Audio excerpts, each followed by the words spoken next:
I'm Gary Birtles, one of the old gits from a long time ago. You've got to tune into Tricky Talks, I believe, so just do it. All the best.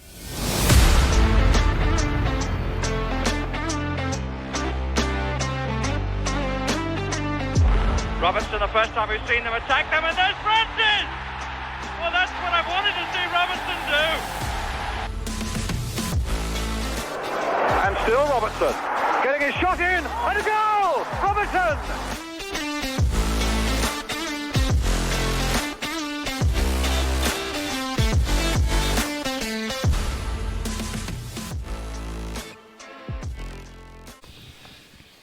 Hello and welcome along to the Tricky Talks podcast as Forest produced their biggest ever away win in European competition with a convincing 3-0 win over Fenerbahce and surely have one foot in the round of 16. Here with me to discuss that and look forward to the game against Liverpool this weekend is Mollo. Welcome back from your trip and you have a massive smile on your face. Oh, very, very much so. And for lots of different football related reasons, absolutely brilliant.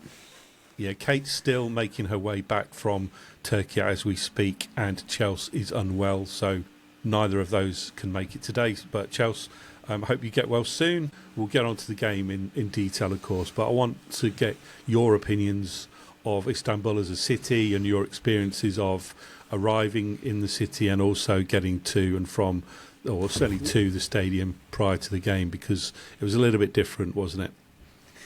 Yeah, you could say that. Certainly not anything I've experienced before. I think I said before I went, if I can survive Millwall in 1980, whatever it was, 88, I can survive this. But it did have a few of those vibes, to be fair, but in a very different way. It was, first of all, Istanbul as a city. It's obviously one of the great world and European capitals, spreading across two continents. And it was just, it lived up to all expectations in terms of its size. I mean, it's just massive.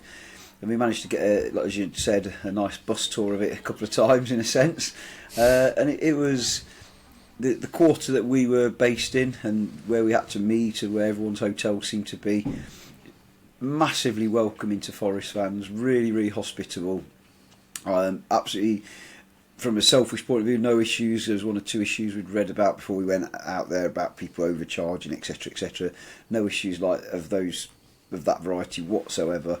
The bars and restaurants were just pleased for our customer, and they did everything they could to make it a good trip. Just marvellous, as I say. My second trip to Turkey, and it was significantly better than my first, and very much hoping it's my second of three and second close together. It was fantastic in terms of the city, the place. The buses you talk about, the thing I was dreading the most, turned out not to be so bad actually, because the waiting around in the square was a little bit, we got up there in good time just in case, and they put us on bang on more or less just after 4 o'clock, and they didn't leave till 4:50. So we sat on the buses for 45-50 minutes, which wasn't as bad as it sounds because they're actually dead comfortable. Some people's buses, apparently the air conditioning wasn't working, so perhaps not so comfortable, because although it wasn't hot, it was sunny. It was off the top of my head, I think it was about an hour.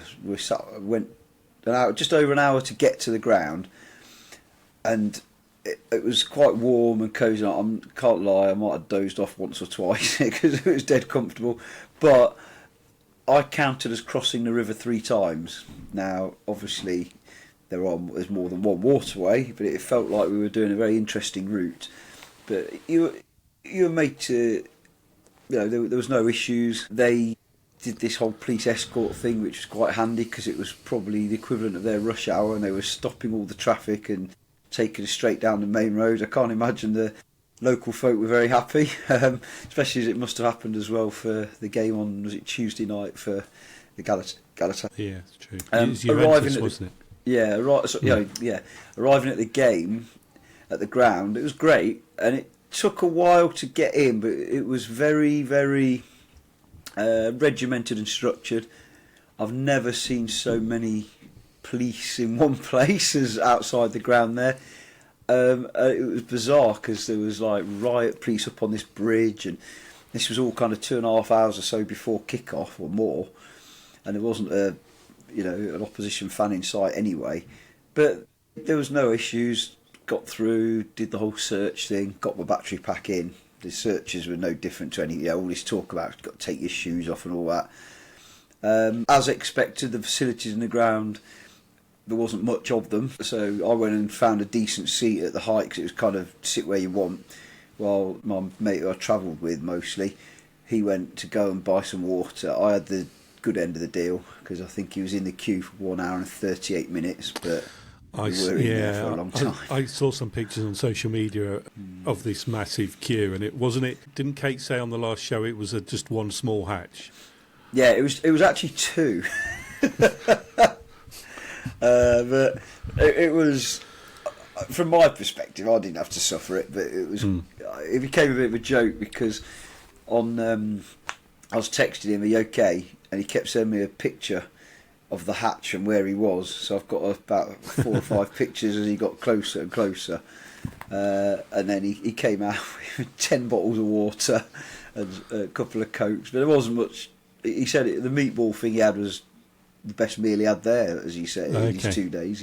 But yeah, it is what it is. We knew that wasn't going to be great. But the one thing was, the men's toilets were plentiful in terms of urinals. You definitely, not that you ever would want to, you definitely wouldn't want to do a number 2.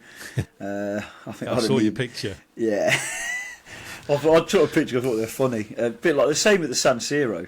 Let's be clear, you didn't take a picture of a number 2, you took a picture of the actual toilet itself. Yeah. If I'd have had to sit on that, I'd have needed a crane to get me up, I think. Yeah. But no, and these are all peripheral things, because when it really mattered and what we really went for, why 1,200 of us took the decision to go, and plenty took the decision not to, and I understand why, but they made a huge mistake. It was, from my perspective as a Forest supporter, a one-off football experience. From about 50 minutes or so before the game, they started getting behind their team. Some of it was orchestrated. They always have a guy at the front, don't they? But it was an atmosphere like none I've ever experienced, and it started before the game. I've watched most of it back on telly since I got home, just to sort of prepare a little bit. You don't get the full sense of it on telly, other than, all I can say is, there were times when they were obviously having to mess around with the sound so you could still hear the commentators properly, and not because the crowd was that loud. And when they thought they should have had a penalty, the whistling and squealing and whatever was so loud. It was like standing under an aeroplane. My eardrums were about to burst. But it was a fantastic experience. Very, very, I guess, visceral and borderline intimidating. I'm too old long in the tooth to feel intimidated or anything in that respect, because I knew we were going to be sat in the ground till, not as long as we expected, but after the game and all that. So there was a few gestures made towards us. I was sat quite close to because it was only a smaller way end, so everyone was close to them at one side or the other, and they were giving us all sorts of banter, shall we say. There's a few choice chants sent their way as well that were quite amusing. But one thing I know is, when you score in a place like that, it's probably not the best idea to say the equivalent to "you're just a rubbish Galatasaray," or not in quite those words, because they didn't like it. It was just a brilliant atmosphere, like none I've ever experienced. Do recall seeing some pictures on social media around the Fenerbahce fans was showing pictures of Sean Dyche on his phone and Bournemouth logo on their phones because of the 5-0. It's like, do they really think that's going to wind fans up by showing those on their phone? Next to us, there was a group of them, and they were like making the usual stuff. But then I felt a bit sorry for the guy. I don't know if he was quite the full ticket, because he kept for about 20 minutes worth of the game or the time there, half time, and he just kept getting a big Wolves emblem up on his phone and showing it everyone, and everyone was just taking the mickey out of him in the end. And I'm like, does he think we care? Yeah. I assumed it was going to be a derby one or something, but I was like, I just... Maybe it's a new world of digital banter. Yeah, I guess so.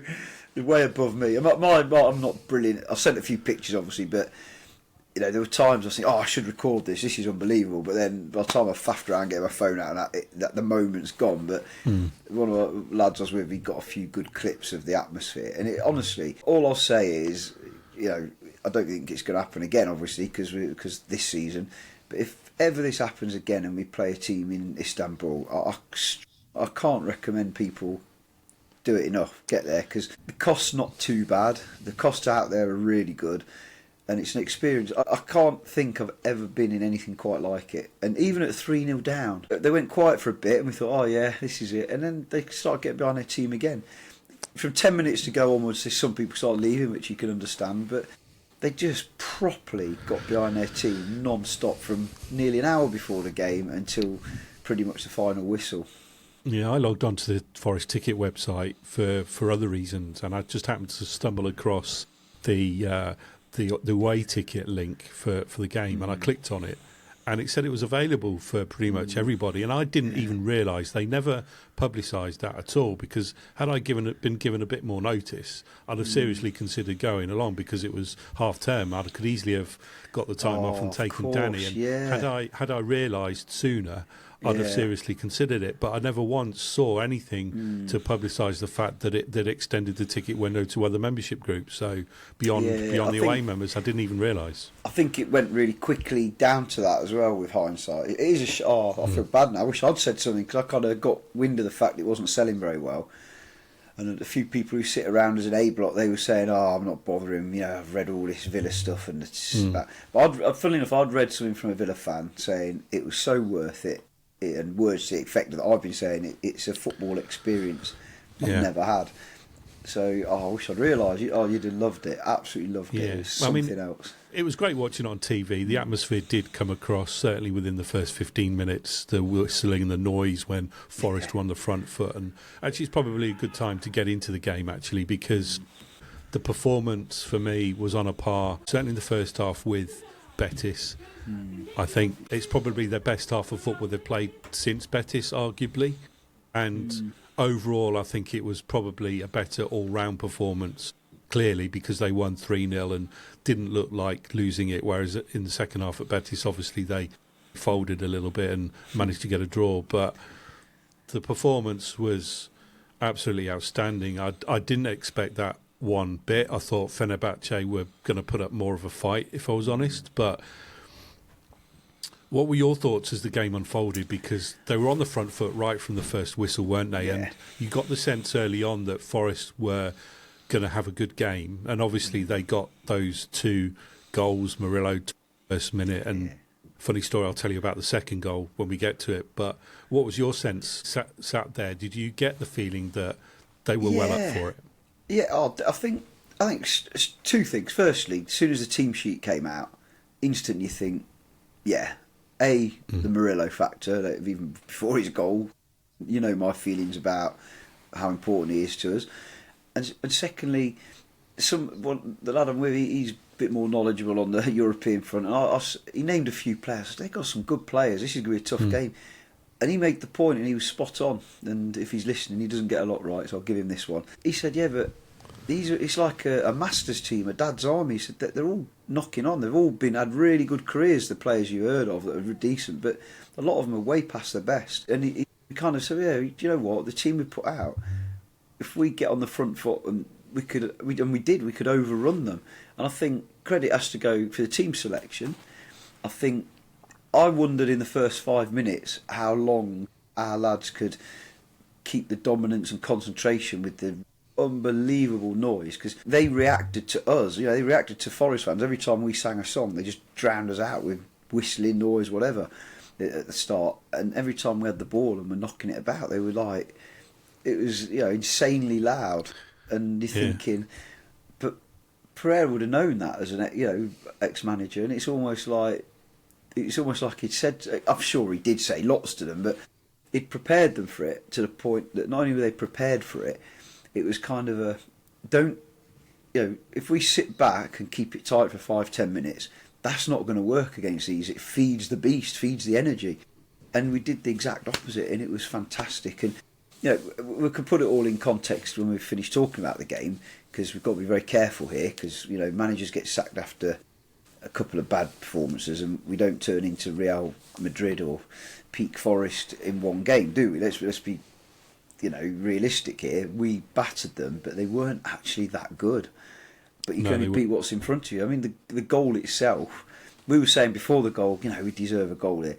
And the goal itself came from an absolutely abysmal pass by Ola Aina. We're like, what's he doing? But it kind of, I know he didn't mean it, of course, but it kind of set a trap in by mistake. And then the interchange with Anderson and Murillo. And I don't know, you just had a sense as he drove forward with, how many times have we seen this? I know I listened to that bit of the commentary earlier, and afterwards Darren Fletcher said he's been wanting a goal like that since he played for Forest. Yes. It's been coming.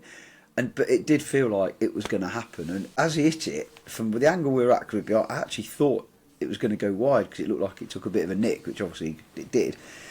And it just nestled in that bottom corner. It was pandemonium. And, it was amazing. One of the most celebrated goals in my, for a long while for me. And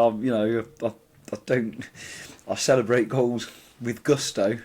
But you kind of knew as well there was not a chance of VAR disallowing it for any reason at that point as well. It was one of those rare occasions where you can go nuts and go nuts. And I just thought the start we made, the goal we scored, and as you say, we even scored from a corner. That's how bad they were. Brilliant. Gibbs White was right on in game as well. Superb. I thought first half especially Sangare was superb, and he's dropped off lately, so I was really pleased. He did everything we know he can do. But he didn't mark the ref this game. I bet he didn't mark the ref this No, game, did he? No, he didn't. He was very well. Talking and of even which, if he did, it needed doing at that point, that's for sure, because he was in the right place. Did you notice any tactical differences? Because the team itself was strong and wasn't a surprise, but to me it seemed as though they certainly played with more freedom. That was clear right from the whistle. They also seemed to be pressing a lot quicker as well when Betis had the ball. Those were the two things that I noticed quite early on. But it's difficult to watching on the telly to literally spot everything, if you see what I mean. What I'd say, right, let's get it straight. The way we played is exactly how every manager that we've had would want us to play. The ball predominantly going to a red shirt for a start, which we've struggled with. It was little things, tactical. I'm not sure it was a tactical switch, more of a... obviously there's going to be tactical tweaks, but the way the two wide men were taking their man on, I don't think I've ever seen Hutchinson beat his man and put in a right-footed cross so often, for instance, and it was good to see. He didn't hesitate. The press thing, I think it was that helped. That we were right. It was brilliant. I'm not criticising. I'm not playing it down, but I think we were helped a bit by the number of mistakes they made in possession. When they had possession and they we jumped on their mistakes straight away. As soon as there was a bit of bad control, and there was quite a lot of bad control by them in their back four, especially in the first half. As soon as there was not a perfect touch, we were straight on them, and that was brilliant. Whatever the trigger is or however they decided it, they were straight on them, and they couldn't deal with it. They couldn't deal with our pressure, our power, pace, everything that you want to see. And then when we had the ball, there's a lot of good decision making which we've not seen lately. We were attacking them, but there were a couple of times where there wasn't much on, and we did go. One of my pet hates in football, we did go a bit backwards and back to the back four, but it felt like it had a purpose. It wasn't just for the sake of it. It wasn't through fear of making a mistake. It was a reset rather than I don't know what to do with it kind of feeling about it. And it was quick as well. They were going backwards, but they were switching it quite quickly. They changed. The point of the attack quickly went down the other side. With purpose, like you say. Yeah, definitely. Until the 3-0. Obviously, you made a lot of changes, and then after the changes, there was game management, and Dominguez came on, looked really good, didn't he, as well. It was weird though, because Luke, the first 5 minutes Luke was on the pitch, we kept getting the ball out wide and not putting crosses in. It's almost like a joke. We were joking about it because we're 3-0 up, but if that's 0-0 or 1-0 down, you're thinking get the ball in. But the feeling was it was game management, and they would have got the ball in if they needed to, but they didn't want to put the ball too much at risk, because they did up the game a little bit, Galatasaray, but I don't think they had enough. Fenerbahce. Yeah, don't know why I said. I've said Galatasaray more times than Fenerbahce, I think, in the last 24 hours, or sung it. No, sorry, Fenerbahce did up their game a little bit second half, but I think that was more a case of us managing the game, them having to do something because they were awful. Some of their players, Asensio, he was completely missing. I was saying in the game, he was a player that I thought could hurt us. Didn't even notice him at all. Let's quickly go back to the second goal then, because Igor Jesus has now become the highest ever Forest goal scorer in European That's competition insane. in one season, beating Gary Birtle's record, and he's now one short of a career record, also held by Gary Birtles and Ian Bowyer with 8. So clearly he's got a really good chance of beating that record, depending on who they line up in the second leg, and we'll talk about the next round in due course if indeed Forest do get there. But the second goal itself, I mentioned about funny story. The corner was taken by Anderson, and what a flick on by Gibbs White, I have to say. But as the ball came off Jesus' his head at the back post, the ball kind of went into the net, but then the connection buffered and it went back to Anderson taking the corner. So we had another corner, and then it buffered again, and it kept buffering. So we never actually shouldn't got be on to holiday see, watching these things abroad, should you? That's why. we never actually got to see it properly in real time. Certainly once the ball had gone in, all the subsequent celebrations, because it just kept rewinding accidentally.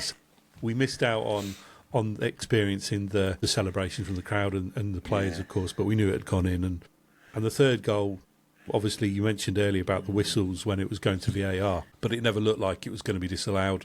I think it was always going to be a case of, I don't know whether you saw it on the big screens, but whether they were showing it, but I think I put a message in the chat. I don't know whether you and Kate picked it up, but it was clearly going to be allowed. So I wanted to mention that as well. And similarly for their VAR, it did hit Murillo's arm, of course, but unlike the game previous night when Newcastle got a penalty in their favour when it shouldn't have been given arguably when the opposition player was on the floor. This one, albeit, it did hit his arm, but I don't think it was a penalty, and thankfully it wasn't given, because, one goal could have easily gotten them back in the tie. A 2-goal deficit is a lot easier to retrieve than 3. So I know we're conscious of time today, unfortunately, so let's just wrap up the Fenerbahce game itself. Do you think the tie is over? I'm scarred personally of Yeovil and Stoke, so I'm 3-0 is a great lead to take into a home game, of course, don't get me wrong, but I'm still scarred by Yeovil and Stoke. What about you? Are you more comfortable than I in terms of going into that second leg, or a little bit Look, on the edge? This is Forest, isn't it? Anything It could is. happen. So worst case scenario, I'm sure it won't happen. I'm sure we'll be more professional. But worst case scenario, they'll have, I don't know, 1,500 visceral nutcase loud fans behind them for 90 minutes. Imagine they get an early goal, and they can't be as bad for a start. If they improve dramatically, anything can happen. I'm confident. I'm confident, so confident that I've been, on the way back pricing up and looking at dates and things and getting sort of provisional plans in place what might happen in the next round, which is maybe a bit overly cocky, but I'm certainly not booking anything, even though we don't know who we're playing anyway yet. But it would take a monumental cock up, of which, as a football club, we're certainly more than capable of producing. But it would take a monumental cock up of the levels that you've just mentioned before. I can't bring myself to say them.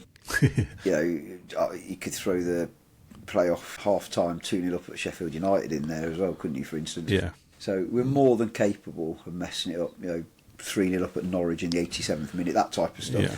But I kind of feel that if he picks a strong enough team to start the game and play, you could almost play that, think, right, let's get to 60 minutes at 0-0 or even winning with this, and then you can start to ring the changes if you want to. But even then, you never know with Forest. But no, I'm very confident of getting through, but certainly not overconfident. Yeah, the good news is that the 2 centre-halves who started for Fenerbahce last night are both out of the second leg. One is injured, he went off yesterday and he's got a groin tear. The other one is suspended. So It's not the ex-Leicester one that's suspended, is it? Oosterwolde. Okay, no, it's not. I'm not sure if That's he's the one, Socha, but- whatever his name is, the one that came on. They're both he's first choice awful. centre-halves are suspended for the second, that's or good. out of the second leg, which is great. Happy days. Very quickly then, have you got a Mollo's moment for us this week? Wow, yeah. Where to start with that? There's so many. But I think you've got to go with that first goal, haven't you? When the ball hit the back of the net, the eruption, the whole. We did have a bit of an underdog feeling going into it, even though that quickly kind of changed in our feeling of watching the game. But it was just nice in so many different ways. But the dominance was given the goal it deserved. So definitely that. And while we're on it, because it couples together for me. Lots of really good performances, really good performances. But for me, I'm Murillo as man of the match, because not only does he shut the back door like he always does, he's got the opening goal to give us what he deserved. Yeah, absolutely. Can't argue with that one. You're right, absolutely. Everybody played their role. Nobody had a bad game, I don't think. Even Ortega, who didn't have a huge amount to do, pulled off a great save early in the second half. But you're right, distribution, for me. wow. Yeah. He's coming out good. and playing with his feet, isn't he? Yeah. That's what they like to do, I think. So really good. Yeah, Murillo gets my man of the match too, which brings us on to another difficult game this weekend, of course, against Liverpool. Can they do it again? That's the big question. Can they pick themselves up from a long, hard away trip, putting in a performance like that? They've now got to go and do it all over again against Liverpool. Now, the good news is, I don't know if you realise that Liverpool have won just one of their last 15 away league games against Forest. They've drawn 8, lost 6. Yeah. And the last win was March 24 when Darwin Núñez scored that late goal. And even that shouldn't have been allowed. So Forest have got a pretty good record at home against Liverpool. And, of course, they've got an opportunity to do the double on them for the first time since 1962-63. So it's going to be hard. They do tend to raise their game against the better teams. And what are your thoughts on the game? I'm a little bit pleased in a way. They've got now some momentum, and so you'd rather them go to Fenerbahce and get that win, given the circumstances. But can they sustain that for another 90 minutes against Liverpool? Big question. Well, there's a few questions in there, isn't there? Firstly, it's very unlikely Liverpool will play as poorly as Fenerbahce did in the first half, and I'm not taking anything away from our performance, but we did capitalise on some mistakes as well as playing really well. And it gave us momentum. That's the first thing.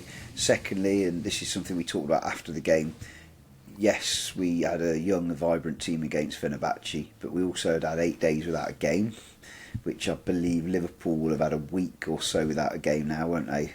Those kind of things tend to matter. And being Forest, my other concern is, if I remember correctly, when we absolutely smashed Spurs, who didn't really turn up, we followed it up with an appallingly bad performance. I think it might have been Everton, but I might be wrong about that. But I remember thinking, have we suffered as a consequence of having such an easy game that came to us in all the right way, and then we came up against an opponent who weren't going to be overrun and were going to put in a tackle against us? Because again, Fenerbahce, we overran them all over the pitch, didn't we, really? And they didn't really physically compete at all. Liverpool most certainly will physically compete. We certainly won't dominate, I'm sure, the way we have, but I don't care so long as we get a result. It's going to be a very good test of the players' powers of recovery for a start, because they put quite a lot in. I think the other thing to bear in mind was Pierre did he took some key players off with 20 minutes to go, so the fatigue in their legs won't quite be where it might have been. I know it sounds daft, but at any level of football, if you play 70 minutes, you're probably going to feel pretty okay the next day. If you have a tough or run around like the way our players were for 90 minutes plus, you're going to feel it in your legs the next day. So today's training, I'm sure, will have been a lot about getting that out of their legs, those that have got it there, and getting sorted and ready for Sunday. So that's been positive. I hope so. They're good. At the end of the day, Liverpool are a good side. They've hit some form, and if we're going to beat them, we're going to have to be right on top of our game, and we're going to need a bit of luck. Yeah, it was Gibbs White, Hutchinson, Anderson, Jesus and Callum Hudson-Odoi were the ones that came off, and I don't think that was a coincidence, given they're all key players, aren't they? Yeah, absolutely. And they all cover a lot of ground in their position. He didn't take off the back four, did he, who cover ground, but of course they could do that twice a week all season long, the job they do. Whereas the amount of ground someone like Gibbs White covers and Hudson-Odoi, and especially the way Jesus plays up front, that's never going to be the case. And of course I shall see you there making my debut on the shelf this weekend. Back on the shelf, that'd be good. That should be an experience. Let's hope so. Who tends to sit alongside you and your family? Is it City Ground Shelf? Is there, isn't he? Obviously, there's the usual seat man. Yeah, he's not behind us and a few of the guys around us, but an eclectic mix, we say, from the generations. My travel companion from this week, because of obviously what happened with Ellie's work.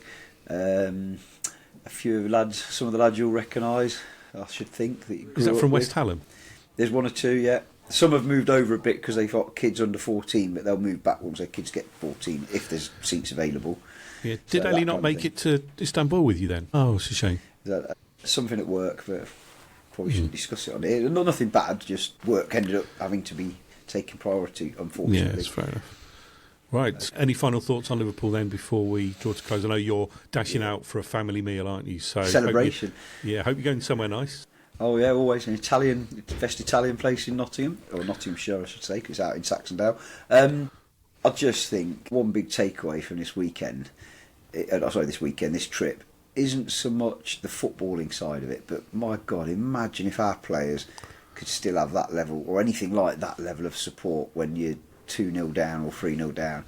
Not so much when we're winning or when we're the underdogs, those first 2 seasons in the Premier League especially, or when the going is good like it was last season most of the time. But that level of support was borderline nutcase. Yeah. I'd be even at 2-3-0 down. I'd be sitting there sulking. I wouldn't get on the players' backs. That's not how I would do things. It's each to their own. But I'd be sitting there sulking and moaning, this is terrible. But they were just like. Well, let's hope they bring it to the second leg as well, because it would be good to see another unique atmosphere at the City Ground in the return leg, and I shall be there with Danny for that as well. We're actually sat again in the Peter Taylor stand, but this time we're row 1, right behind the dugouts this time. So Danny wanted to sit down there for a change. So we're making the most of the Peter Taylor stand before it gets knocked down. So yeah. But right, that's it. Thanks for joining me this evening, Mollo. It's been a pleasure. What a great week for Forest. Let's hope they can continue with another good performance on Sunday against Liverpool. Of course, we'll be back with another show early next week reflecting on the Liverpool game. Plus, we'll look forward to the second leg against Fenerbahce, won't we, Mollo? And hopefully Kate and Chelsea will be back with us for that as well. But enjoy your meal tonight. In the meantime, listeners, thank you again for listening, and if you're watching on YouTube as well, thank you for watching there also, and we'll speak to you again real soon. Bye for now.